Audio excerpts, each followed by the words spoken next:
Hello friends, welcome to Stockup. Friends, चलिए देखते हैं कल मार्केट का मोमेंटम कर सकता है और कौन से स्टॉक्स को हम इंट्राडे में ट्रेड के लिए देख सकते हैं। तो ये निफ्टी का डेली चार्ट है और डेली चार्ट में कल भी मैंने बताया था कि यहाँ से निफ्टी में थोड़ा सा पुल बैक आ सकता है ऊपर के लेवल तक। तो अब ऐसा लग रहा है कि निफ्टी ये अपने 20 EMA को टच करने की कोशिश करेगा और ये आपका लेवल होगा 650 का। तो 650 700 तक निफ्टी हो सकता है चला जाए आने वाले दिनों में। तो चलिए हम इसको देखते हैं कल इंट्राडे में कैसे ट्रेड करेंगे। तो इंट्राडे में हमारे ये लेवल्स रहेंगे और लेवल्स मैं आपको समझा देता हूँ। अगर निफ्टी मान लीजिए फ्लैट खुलता है तो हमें कुछ भी नहीं करना है, ना हमें यहाँ पे बाय करना है ना सेल। या तो ये लेवल ब्रेक होगा और या तो ये लेवल ब्रेक होगा। तो ये दोनों ही लेवल ब्रेक होने पे ही हमें कोई एक्शन लेना है। तो अगर मान लीजिए फ्लैट खुलता है, फ्लैट खुल के ऊपर जाता है और 570 580 पे अगर ये क्लोज़ करने की कोशिश करता है तो फिर इसको हम देखेंगे 650 के लिए और फिर 700 के लिए, क्योंकि ये फिर अपर रेंज में जा सकता है क्योंकि शॉर्ट कवरिंग आ सकती है इस पर 600 के ऊपर। तो इसको हम 580 के ऊपर अगर ये क्लोज़ करता है 10-15 मिनट तो हम इसको बाय करने की कोशिश करेंगे और 650 और 700 हमारा टारगेट हो सकता है। और अगर फ्लैट खुलने के बाद अगर ये नीचे आना शुरू करता है और यहाँ पे अगर होल्ड कर लेता है अपने आप को तब तो ठीक है, और होल्ड करने के बाद अगर ये कोई पैटर्न बनाता है तो फिर हम इसको 500 से 580 के लिए बाय कर सकते हैं। और अगर ये इसको ब्रेक कर देता है, 500 को फिर से ब्रेक करता है और 10-15 मिनट 500 के नीचे अगर रह जाता है तो फिर इसमें सेलिंग भी अच्छी आएगी। और पहला टारगेट हमारा 440 का रहेगा और दूसरा हमारा 400 का रहेगा। लेकिन ये हो सकता है अगर ये इसके नीचे आना शुरू करे 500 के नीचे तो ये हो सकता है बड़ी बड़ी कैंडल्स बना के और इस लेवल तक भी आ सकता है। तो फिलहाल पॉसिबिलिटीज़ तो यही लग रही है कि ये पहले अपने 650 और 700 के लेवल को ये टच करेगा, उसके बाद ही अगर निफ्टी को फिर से गिरना होगा तो फिर से ये सेलिंग के प्रेशर में आ सकता है। तो ये हमने फ्लैट पे देख लिया और अगर हम देखते हैं कि गैप अप गैप डाउन की क्या सिनेरियो हो सकती है। मान लीजिए अगर गैप अप खुलता है, ये 600 के ऊपर ही कहीं खुलता है और 600 के ऊपर 10-15 मिनट अगर ये वेट करता है तो फिर हम इसको सिर्फ 650 और 700 के लिए देखेंगे।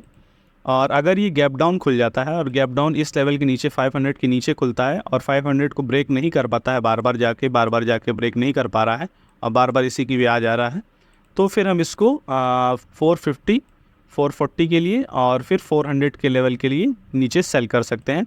यहाँ पे जब आप सेलिंग के लिए आप देखिएगा तो क्योंकि अगर ये 500 के नीचे आना शुरू करेगा तो इसमें सेलिंग बढ़ी आएगी। तो सेलिंग के जब भी आप देखिएगा तो थोड़ा सा ट्रेल करने की कोशिश कीजिए, क्योंकि आपको इसमें बड़े टारगेट्स भी मिल सकते हैं। तो ये हमने देख लिया निफ्टी। अब हम देखते हैं निफ्टी बैंक, और निफ्टी बैंक का भी हम पहले डेली चार्ट देखेंगे। तो निफ्टी बैंक में भी वही सिनेरियो बन रहा है, ये भी अपने 20 EMA को टच करने की कोशिश हो सकता है करे। निफ्टी ज़्यादा थोड़ा सा रिवर्सल इसमें ज़्यादा दिख रहा है निफ्टी में, और निफ्टी बैंक में थोड़ा सा कम दिख रहा है। लेकिन हो सकता है निफ्टी बैंक में भी आपको 400-500 पॉइंट की मूवमेंट और अप साइड में मिल सकती है। तो इसको हम देखते हैं कल इंट्राडे में कैसे ट्रेड करेंगे। तो निफ्टी बैंक को अगर हम देखें तो निफ्टी बैंक में हमारे ये लेवल्स रहेंगे, और अगर निफ्टी बैंक इस लेवल के आसपास कहीं खुलता है, इस पूरे जोन में अगर कहीं खुलता है तो हम कुछ भी नहीं कर सकते। ये पूरा दिन इसी रेंज में हो सकता है बिता दे और कहीं भी आपको ट्रेड लेने का मौका ना मिले। तो हमें ये थोड़ा सा लेवल इसके लिए छोड़ना पड़ेगा। अगर ये फ्लैट खुलता है और इस लेवल के नीचे आना शुरू करता है, जो कि आपका 140 150 का लेवल है, तो इस लेवल के अगर नीचे आना शुरू करता है और इसके नीचे क्लोज़ करता है, ये अगर मैं सही बताऊं तो ये 120 का लेवल होगा। तो 120 के नीचे अगर एक कोई 15 मिनट की कैंडल क्लोज़ करती है और उसका फॉलो थ्रू मिलता है तो फिर हमें इसको 44,000 के लिए देख सकते हैं हम। इसमें 100-150 पॉइंट की मूवमेंट हमें मिल सकती है, और 44,000 पे भी हो सकता है ये ना रुके और 44,000 से डायरेक्ट ये 850 पे आ जाए और 850 पे आके फिर हो सकता है थोड़ा सा अप साइड में जाने की कोशिश करें। और अगर 850 को भी ये अगर नहीं संभाल पाया, 850 को भी ब्रेक कर दिया, तो फिर इसमें आपके 700 के टारगेट्स आ सकते हैं। और ये जब भी आएगा, अगर ये 44,000 को अगर ये ब्रेक करके नीचे आने शुरू करता है तो फिर इसमें 700 और 600 के टारगेट्स आपको बहुत ही जल्दी देखने को मिल सकते हैं। लेकिन जैसा कि हम डेली चार्ट में देखे हैं कि इसमें थोड़ा सा अपर साइड का भी रेंज बाकी है 400-500 पॉइंट्स की। तो अगर इसको ऊपर जाना होगा तो इसको हम यहाँ पे कहीं बाय करने की कोशिश नहीं करेंगे। इस लेवल छोटा सा एक स्कैल्पिंग टाइप का आपका ट्रेड बन सकता है, जो कि आपका 300 का लेवल है। तो 300 के लेवल से आप 100 पॉइंट के लिए बाय कर सकते हैं और 400 के लेवल के लिए आप इसको देख सकते हैं। लेकिन अगर आपको ठीक से ट्रेंड के हिसाब से बाय करना है तो आप इसको पहले 400 के लेवल को ब्रेक होने दीजिएगा, और 400 के लेवल पे अगर ये रहता है, कुछ देर कंसोलिडेट करता है 10-15 मिनट, तो फिर हम इसको 500 और 500 पे एक छोटा सा रेजिस्टेंस आएगा आपका, जो कि आपका क्योंकि एक साइकोलॉजिकल लेवल है, तो यहाँ पे हो सकता है थोड़ा सा आपको यहाँ पे रुके यहाँ पे मार्केट।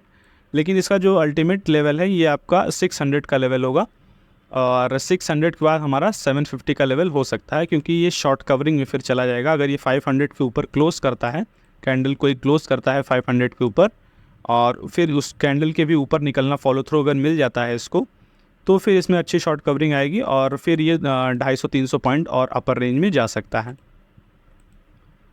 और अगर हम गैप अप गैप डाउन की बात करें, तो अगर मान लीजिए गैप अप इस लेवल पे कहीं खुलता है, 400 के लेवल के आसपास खुलता है, या 500 के लेवल के डायरेक्ट ऊपर खुलता है, मान लीजिए बड़ा गैप अप खुल जाता है 300-400 पॉइंट की अगर बड़ी कैंडल बनती है इसमें, तो फिर हमारे पास ज़्यादा कुछ बचेगा नहीं, क्योंकि ये एक बड़ा सा गैप बन जाएगा और गैप पे फिर मार्केट पूरा दिन उसी लेवल पे कंसोलिडेट कर जाता है। अगर ये 500 के लेवल के ऊपर रहता है और 15-20 मिनट अगर रहता है तब तो ठीक है, तब तो आपको 100-150 पॉइंट की मूवमेंट मिल सकती है, 200 पॉइंट की मूवमेंट। लेकिन अगर ये 400 के लेवल पे खुलता है तो ये इसी रेंज पे रह जाएगा, और हो सकता है फिर ये थोड़ा सा नीचे आए, फिर गैप फील करे, फिर ऊपर जाए, तो ये फिर इसी रेंज में ऐसे ऐसे बिता सकता है। तो गैप अप पे हमारे पास ज़्यादा कुछ नहीं है। गैप अप पे एक ही सिनेरियो बनेगा, अगर ये 500 के ऊपर रहता है, गैप अप खुलता है और फिर 500 को ये ब्रेक नहीं करता है, या एक आध बार ब्रेक करता है फिर ऊपर निकल जाता है, तो फिर हम इसको 200-250 पॉइंट के लिए देख सकते हैं। लेकिन केवल तभी जब ये 500 के डायरेक्ट 500 के ऊपर खुले, तब इसमें बहुत सारे लोग फंस जाएंगे और फिर शॉर्ट कवरिंग आ सकती है। और अगर हम गैप डाउन की बात करें, तो गैप डाउन अगर ये 100 के नीचे खुलता है, 44,100 के नीचे अगर ये कहीं खुलता है, तो फिर हम इसको गैप डाउन मानेंगे। और गैप डाउन की वजह से ये हो सकता है जल्दी से ये अपने 44,000 के लेवल को ये टेस्ट करने की कोशिश करे। तो अगर ये गैप डाउन खुलता है और 44,100 के नीचे आना शुरू करता है, अगर ये थोड़ा देर वेट करके और फिर ब्रेक करता है, तब तो आप इसमें ट्रेड इनिशिएट कर सकते हैं, नहीं तो आपको कोई ट्रेड मिलेगा नहीं। तो फिर आप इसको 44,000 को ब्रेक होने का वेट कीजिएगा, और 44,000 अगर ये ब्रेक करता है तो हम इसको 43,850 के लिए टारगेट कर सकते हैं, 850 फिर 700 के लिए टारगेट कर सकते हैं।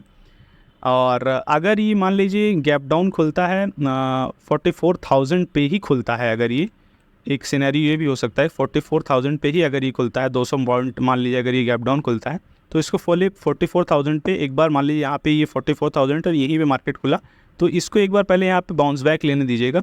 और ये 44,100-150 तक अगर ये जाता है, तो फिर हम इसको वहाँ पे अगर ये फिर 150 तक जाता है या 100 तक जाता है और वहाँ पे थोड़ा देर रेजिस्टेंस फेस करता है, तो फिर हम इसको वहाँ से सेल करेंगे, और ये हमारा 44,000 और 44,000 के नीचे भी हमारा टारगेट बन सकता है। तो ये हमने देख लिया निफ्टी बैंक निफ्टी। अब हम देखेंगे स्टॉक्स को, और स्टॉक्स पे जाने से पहले फ्रेंड्स मैं कहना चाहूँगा कि ये चैनल आप सब्सक्राइब कर दीजिएगा, और इस चैनल पे बहुत सारे एजुकेशनल वीडियोस भी आती रहती हैं, मार्केट एनालिसिस आती रहती है, और हम बहुत सारे स्टॉक्स भी आपको बताते रहते हैं। तो इस चैनल को आप सब्सक्राइब कर दीजिएगा और बेल आइकन भी दबा दीजिएगा। और अगर ये वीडियो आपको अच्छी लगे, इन्फॉर्मेशन आपको इस वीडियो से लगे, तो आप इस वीडियो को लाइक भी कर सकते हैं। तो चलिए हम देखते हैं पहला स्टॉक कौन सा है हमारा। तो पहला स्टॉक है हमारा सिस लिमिटेड, और सिस में हम देख रहे हैं कि ये इसका रेजिस्टेंस है, जो बहुत दिनों से रेजिस्टेंस बना है। हाल ही में इसने एक बार इसको टच करने की कोशिश की थी, लेकिन ये फिर गिर गया था। लेकिन गिरने की और बढ़ने की इंटेंसिटी देखिए आप, ये देखिए गिरा ये कितने कैंडल्स में है, और इसको जब ऊपर जाना था तो ये केवल 3 कैंडल्स में ही ऊपर निकल गया। तो इसमें बाइंग की सिनेरियो दिख रही है अच्छी, और वॉल्यूम भी इसमें आज बहुत अच्छी आई है, तो कोई सीरियस इसमें बायर एंटर हुआ है। तो इसको हम देखेंगे 486 के ऊपर, 486 के ऊपर हम इसको देखेंगे। अगर ये इसके ऊपर 15-20 मिनट रहता है, कम से कम 15-20 मिनट रहना चाहिए इसके ऊपर, तो फिर हम इसको बाय करने की कोशिश करेंगे और हमारा पहला ही टारगेट होगा फिर 500 का, और 500 के ऊपर अगर ये रहता है तो हमें 510 की भी टारगेट मिल सकती है। लेकिन आप 500 पे इसको, अगर ये थोड़ा नेगेटिव दिखने लगे तो आप इसको प्रॉफिट बुकिंग भी कर सकते हैं। तो ये हमारा पहला स्टॉक हो गया। और दूसरा स्टॉक है हमारा शोभा। शोभा में हम देख रहे हैं कि शोभा में भी अच्छी आज वॉल्यूम आई है, एक अच्छी वॉल्यूम आई है इसमें, और ये वॉल्यूम बताता है कि ये अपने जो इसका रिसेंट रेजिस्टेंस है इसको ये टच कर सकता है। तो इसको हम देखेंगे 720 के ऊपर। अगर ये 720 के ऊपर टिकता है 15-20 मिनट, तो फिर हम इसको 740 के लिए इसको हम टारगेट कर सकते हैं।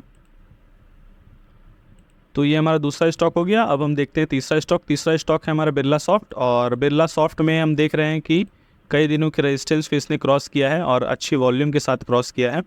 तो बिरला सॉफ्ट में भी आगे अपर साइड की रेंज दिख सकती है।